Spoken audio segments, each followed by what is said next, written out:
Afternoon. The day before. So excited to watch these players get ready to go to work. A lot of guys fulfilling their childhood dreams, putting on an NFL uniform and getting the opportunity to compete. There's a transition. We talked about it from shorts to pads, and how certain guys start to look and certain guys start to stand out. But there's also a transition from practice to the game, and when the big bright lights come on, and so I'm excited to see what guys start to show up in the game, in the heat of the moment, when you're under the pressure, when the lights are on. Who wants to step up when big plays are needed. Who are the guys that are going to stand out and be the ones that's going to have an impact.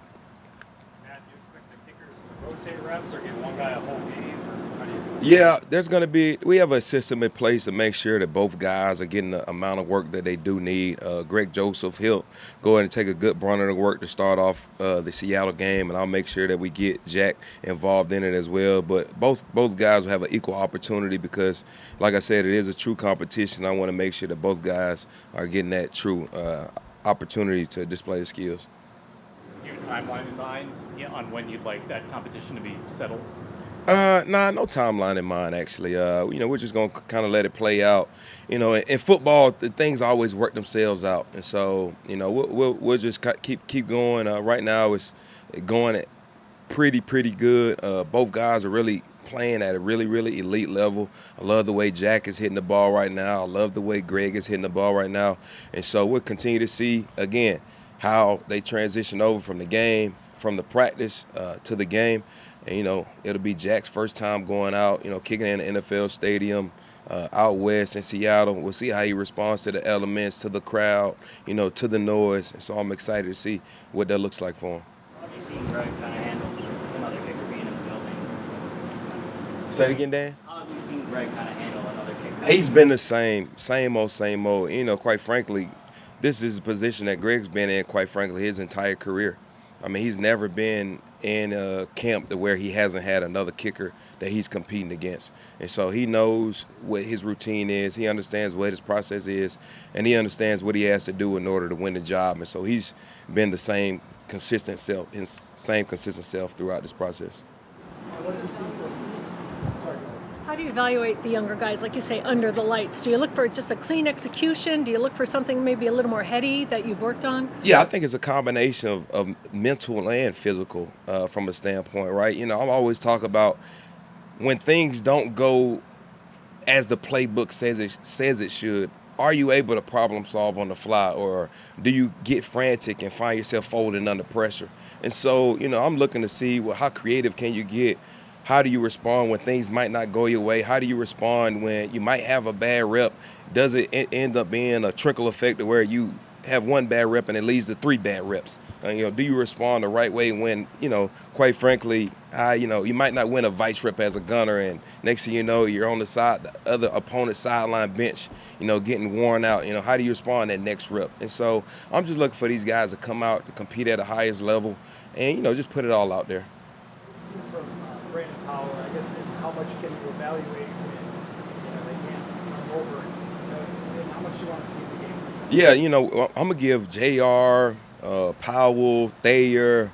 We just added N'Keal Harry to the mix, and so I want to give all those guys an opportunity to be able to return the football over these next 3 games, because I think it's important for someone to start to stand out in that group as we get ready to kind of focus and turn the leaf over to Tennessee and Arizona and get ready for week 1 against Tampa. And so I want to make sure I give all 3 of those guys, 4 of those guys an opportunity to be able to return the football. A lot of those guys between JR and BP, I have a good idea of who they are and what they're about. But I'd be interested to see how they're able to use their game and to kind of bringing it together for what we like to do on our end.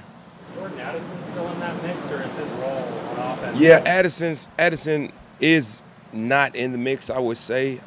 He's a guy that will be more so in a reserve role in certain situations that we might want to put back there. But right now, his sole focus is going to be on the offense. But not to take away, he's still back there catching punts. We still see him as a viable option in the case that, someone might ends up getting hurt. He'll fill in right there where needed.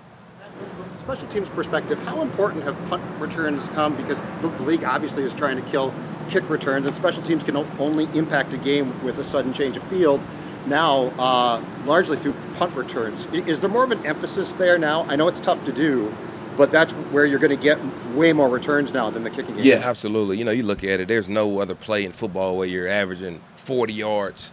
You know, we're talking flipping field position, huge momentum swings within the football game. And so, you know, you look at it, I wouldn't say there's a bigger emphasis because of the kickoff rule that just got installed this year. I would just say it's same routine per usual. You know, obviously you want to try to find ways to set up guys to return the football, to put them in a position to where we're not getting so many fair catches. And so maybe we might change a little bit of things schematically, but for the most part, it's same old, same old. That kickoff rule, do you expect teams to act differently in the preseason at all? In the preseason, I do not. I think because guys want to see guys compete, and for them to be able to get an idea of who can block, who can get off blocks, who can run and hit, who can tackle in space. You know, this is an evaluation period that we're going through in training camp, and so you know, I wouldn't see a change happening during the preseason, and you'll probably see it more so, you know, when the regular season rolls around and guys are a little bit more cautious about, you know, who's out there, you know, injuries coming into play. So for the preseason, I would imagine that, you know, most of the balls will be getting returned. We've seen Racine running around out there now. He was obviously around here the whole time for our recovery process. What stands out about the way he conducted himself through that? Yeah, I think you look at Lou from where he was at last year as a rookie to where he is now, being under guys like Cam Bynum, Josh Metellus, Harrison Smith. Lou is starting to understand and know what it looks like to be a pro. And that's the smallest thing is note-taking in the classroom. You know, having a good understanding of when he needs to show up in the building, how he needs to take care of his body, what he needs to do post-practice, and to make sure that he's fine-tuning all of the small skill sets that he does need to work on. And so for Lou, you know, unbelievable. I can't emphasize enough what he had to do to get back to where he is now. He's looking more explosive. You know, he's really starting to learn the new defense and all the intricacies within it. He's meeting with me on a daily basis. He's meeting with Coach Durante Jones on a daily basis. And so he understands and knows where he's at, and he understands where he needs to go in order to fulfill and maximize his true, his true capacity of what he can do and what his talent is. Anything else for Coach? Cool. Thanks, everybody. Appreciate y'all.